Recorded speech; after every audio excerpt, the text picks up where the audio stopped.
Do you have a favorite celebrity chef? Now, this can be any food personality, even an Instagram influencer whose food you enjoy looking at. Oh, I'm going to be really boring and just give you like the good Samaritan answer. But also, I do think he's the most exciting, a really exciting chef is Chef Jose Andres, because he does, he's got the one, what's it called? One World Kitchen? Wait, I always mess. Yes, I believe that's what it is. Yeah.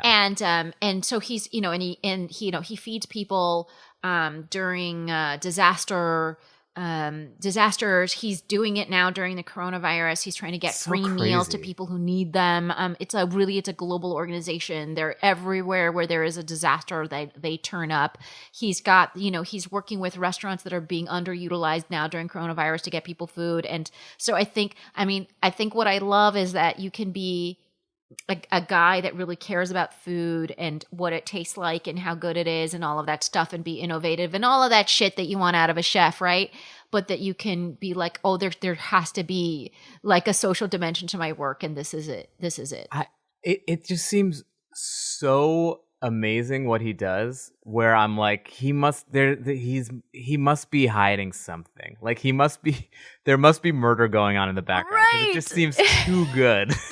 Yes, and I have to just be like, I'm one of the best chefs in the world, and now I'm going to put that to the side to go to wherever there's a disaster and feed everyone. Like, there's a lot of dead people that his conscience is making up for.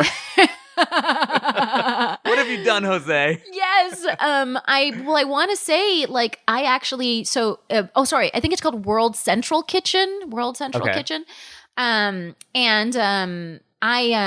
I met him because I was doing an episode of Wait, Don't Tell Me, and he was the guest, and he, celebrities, they come on the show, they tend to just come and do their little spot and then leave. They don't really like hang out with the panelists or the host or whatever.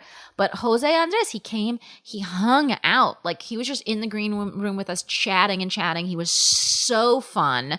And then he does the interview. The audience is just eating him up. Like, he's so fucking funny. Like, I cannot tell you, this guy is a showman. Very funny. And then after the show, he just hung out. He took pictures with all of us. It wasn't annoying or anything. And this is one of the most famous chefs. And he viewed it as like, no, the more well-known I am, the more people will contribute to the World Kitchen. And that's just his passion. And he's as good as you think he is. He's a really nice guy. The crazy thing is, I've been to many of his restaurants, and his food is phenomenal. And I haven't been to very many of his restaurants, and it's funny because it's like it's constantly on my. I think with the baby, everything with the restaurant, me and restaurants has gone to brunch.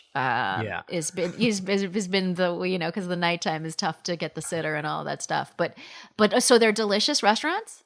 Oh my God! I mean, he started his empire in DC.